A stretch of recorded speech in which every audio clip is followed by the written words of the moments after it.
नमस्कार दोस्तों, India news के डिजिटल प्लेटफॉर्म पर आपका स्वागत है। मैं अभिषेक सिंह। ईरान और इजराइल की लड़ाई के बीच अब अमेरिका भी इस लड़ाई का हिस्सा बन चुका है। अमेरिकी राष्ट्रपति डोनाल्ड ट्रंप ने कहा कि नतांज, इस्फहान और फोर्डो के 3 अलग अलग न्यूक्लियर हब्स पर अमेरिका ने हवाई हमला सफलतापूर्वक किया। इन हमलों में ये तीनों परमाणु संयंत्रों को पूरी तरह निस्तो नाबूद कर दिया गया।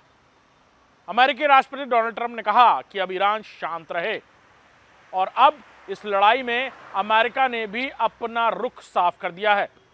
अमेरिका किसी भी तरह के परमाणु हमले के सहमति में नहीं था, लिहाजा अमेरिका ने इस परमाणु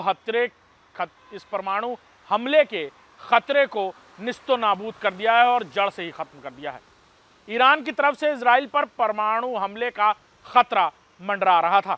ईरान के पास अब कोई रास्ता नहीं बचा था, लिहाजा ईरान ने भी परमाणु हमले को लेकर अपना रुख धीरे धीरे साफ करना शुरू कर दिया था। अमेरिका ने जब ईरान से परमाणु हमले को लेकर साफ तौर पर अपनी चुप्पी तोड़ने की बात कही तो ईरान ने बंद लफ्जों में अमेरिका को यह जवाब दिया कि अब ईरान के पास जो कुछ भी है वो इजराइल के खिलाफ इस्तेमाल करेगा।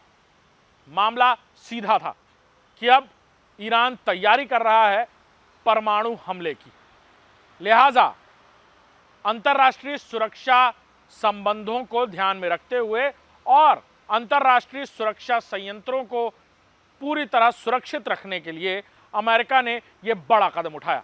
अमेरिकी राष्ट्रपति डोनाल्ड ट्रंप पहले भी इस बात को दोहराते नजर आए हैं और बार बार ये कहते नजर आए हैं कि जब ये लड़ाई का दौर भारत और पाकिस्तान के बीच था तब भी अमेरिका ने मध्यस्थता की और सीजफायर में अपनी अहम भूमिका निभाई। ऐसे में जब ईरान और इजराइल की लड़ाई अब परमाणु हमले और परमाणु युद्ध तक पहुंच चुकी थी, वहीं अमेरिका ने अपना रुख साफ करते हुए ईरान के 3 अलग अलग परमाणु संयंत्रों को हवाई हमले में निस्तो नाबूद कर दिया है। इसके बाद अब ईरान क्या करेगा? इजराइल और ईरान का युद्ध विराम क्या अमेरिका के इस हवाई हमले के बाद फिर शुरू होगा या फिर ये हमले एक दूसरे पर ऐसे ही जारी रहने वाले हैं, या फिर ईरान बाकी खाड़ी देशों की मदद लेकर फिर से कोई नया तरीका अपनाएगा इजराइल को मिट्टी में मिलाने के लिए?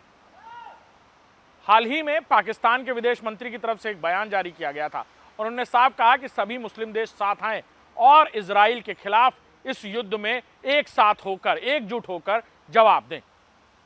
क्या ईरान अब बाकी मिडिल ईस्ट के देशों से बातचीत करने की कोशिश करेगा और युद्ध में मदद मांगेगा, या फिर अमेरिका के इस हवाई हमले और अमेरिका के युद्ध में उतरने के बाद बाकी देश चुप्पी साधेंगे? ये वो बड़े सवाल हैं जिनका जवाब अब भविष्य के गर्भ में है। नमस्कार।